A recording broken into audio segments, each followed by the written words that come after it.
नमस्कार दोस्तों, स्वागत करते हैं आपके अपने YouTube चैनल फसल तक में। दोस्तों, आज मैं एक और न्यू इंटरेस्टिंग टॉपिक लेकर आ गया हूं अपने वीडियो के माध्यम से, जो कि NCERT का एग्रीकल्चर ज्योग्राफी चैप्टर नंबर 4 से रिलेटेड है, जो कि क्लास 10th का है। ये इस समय काफ़ी इंटरेस्टिंग सब्जेक्ट है, इंटरेस्टिंग टॉपिक निकल के आ रहा है, जो हमारे जो स्टूडेंट है उनके लिए ये काफ़ी रोचक सब्जेक्ट, और इनमें हमारे जो स्टूडेंट है काफ़ी रुचि भी रख रहे हैं।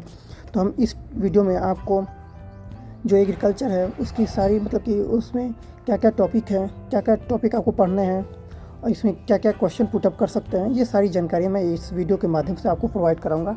तो वीडियो में लास्ट तक बने रहिएगा। अगर आपको वीडियो मेरा अच्छा लगेगा तो प्लीज़ लाइक शेयर सब्सक्राइब करना ना भूलिएगा, क्योंकि आप भी जानते हैं कि वीडियो बनाने में काफ़ी मेहनत लगती है।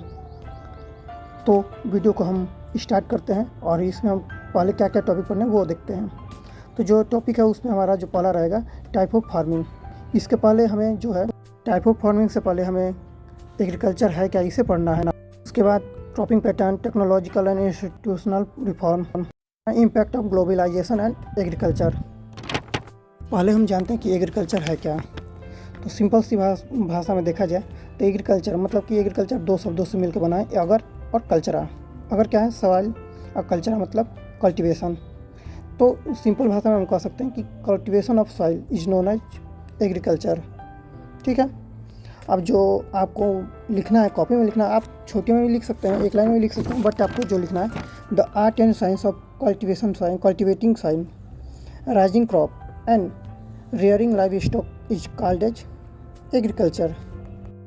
सरल भाषा में कहा जाए तो कृषि वह कला या विज्ञान है जो मिट्टी में खेती करना, फसल उगाना या पशुपालन बढ़ाने के लिए या पशुधन को बढ़ाने के लिए क्रिया करना ही हम कृषि मानते हैं या कृषि के रूप में जानते हैं।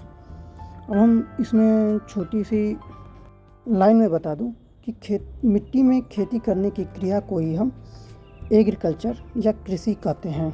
ठीक है, बस यही दो शब्द, खेती करने की क्रिया को मिट्टी में, इसे हम एग्रीकल्चर के नाम से जानते हैं। और ये तो सभी जानते हैं कि लगभग इस समय भी देश में लगभग 65 से 70% जनसंख्या, जो भारतीय जनसंख्या है, वो कृषि पर निर्धारित है या निर्भर है किसी न किसी तरीके से।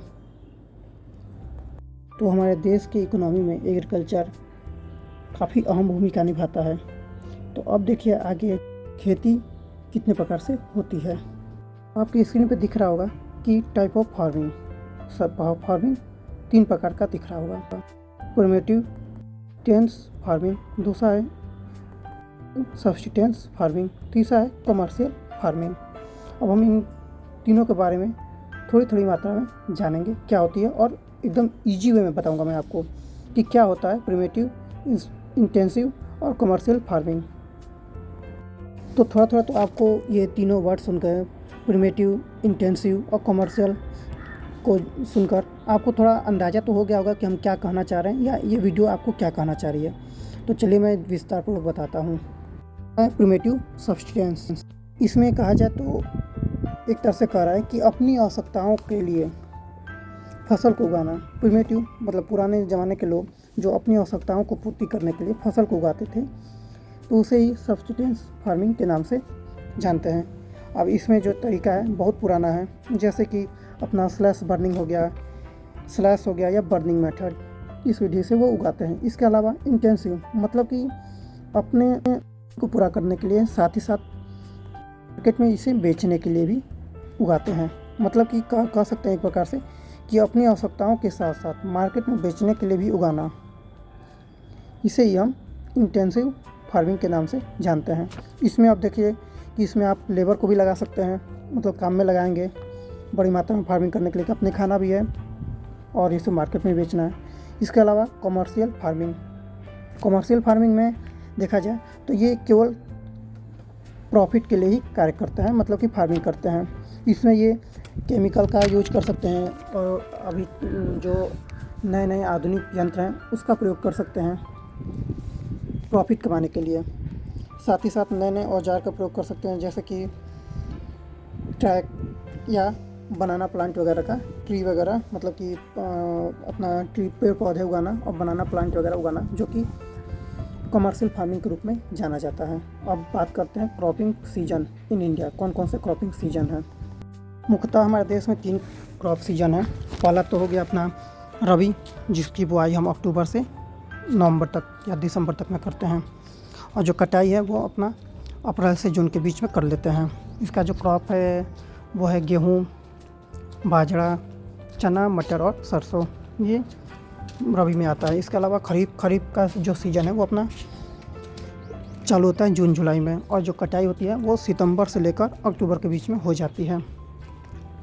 इसका जो मुख्य फसल है धान हो गया, मक्का हो गया, ज्वार हो गया, उड़द हो गया, कपास हो गया, मूंगफली वगैरह या सोयाबीन हो गया, ये मुख्य जो फसल आती हैं। इसके साथ साथ जायद, अब जायद क्या है कि जो सब्जी वाली फसल है वही इसमें आती है, या अपना सीजनल क्रॉप वगैरह, सीजनल फ्रूट वगैरह आता है। यह बुआई जो है हम मार्च से लेकर जुलाई के बीच में बुआई और कटाई सभी कर लेते हैं, ठीक है। ये मान के चला जाए कि ये रबी और खरीफ के सीज़न के बीच में जो समय बचता है उसमें हो जाता है। इसके साथ साथ हम बात करेंगे कैश क्रॉप। कैश क्रॉप है वो होता है जो कि किसान अपने लिए ना उगाकर वो अपने फ़ायदे के लिए उगाते हैं, मार्केट में बेचने के लिए उगाते हैं, ठीक है। उसमें अपना जो अभी मैंने बताया सोयाबीन हो गया, साथ ही साथ कॉटन हो गया, कॉफ़ी हो गया और चाय पत्ती हो गया। इसके अलावा गन्ना भी उगाते हैं जो कैश के रूप में मार्केट में बेचने के लिए, ठीक है। इससे उनको अच्छा प्रॉफिट भी मिलता है। तो इन चीज़ों का प्रयोग वो कैश क्रॉप के रूप में करते हैं।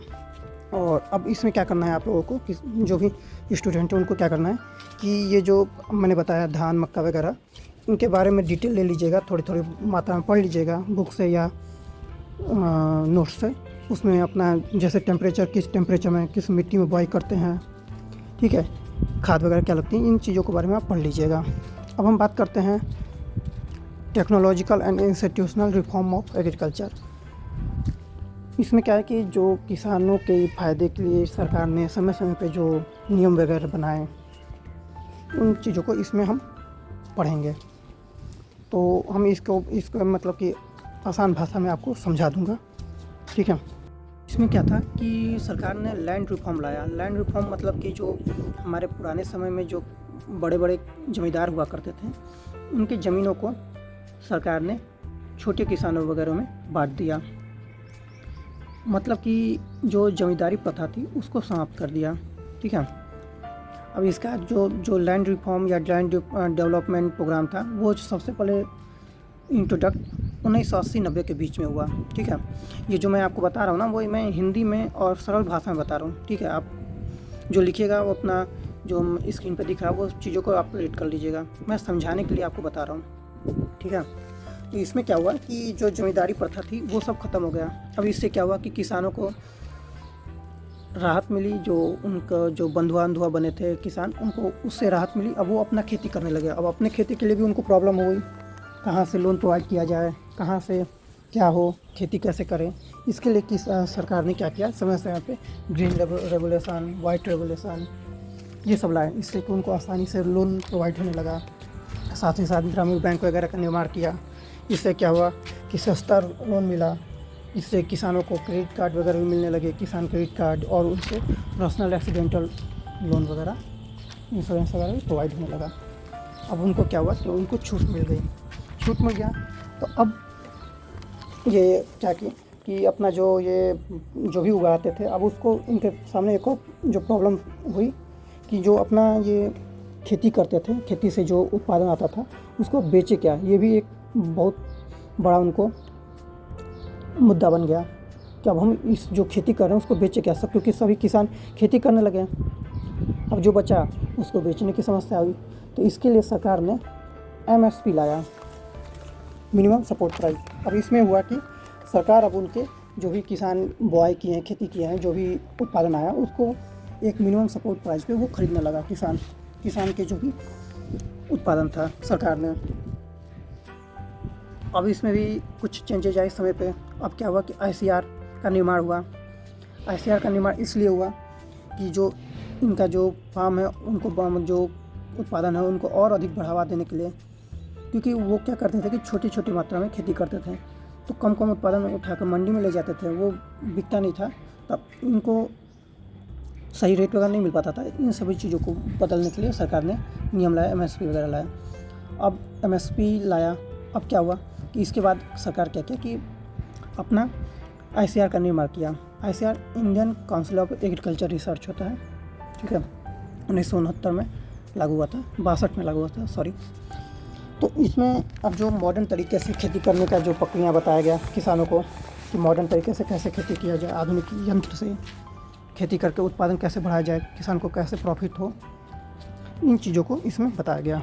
अब हम बात करते हैं impact of globalisation of agriculture. तो इसको बताएंगे हम सरल भाषा में। आप इस टॉपिक को हम समझते हैं एकदम तोड़कर, ठीक है। तो पहले क्या था कि ग्लोबलाइजेशन का पहले मतलब कि बिफोर ग्लोबलाइजेशन हम पूरी दुनिया को एक्सपोर्ट करते थे। जो भी मटेरियल था, जैसे कि अपना कॉटन हो गया, स्पाइस हो गया, मतलब मसाला हो गया, इंडिगो हो गया, टेक्सटाइल इंडस्ट्री वगैरह में हम ग्लोब को मतलब कि पूरी दुनिया को एक्सपोर्ट करते थे, जो भी मटेरियल हुआ करती थी।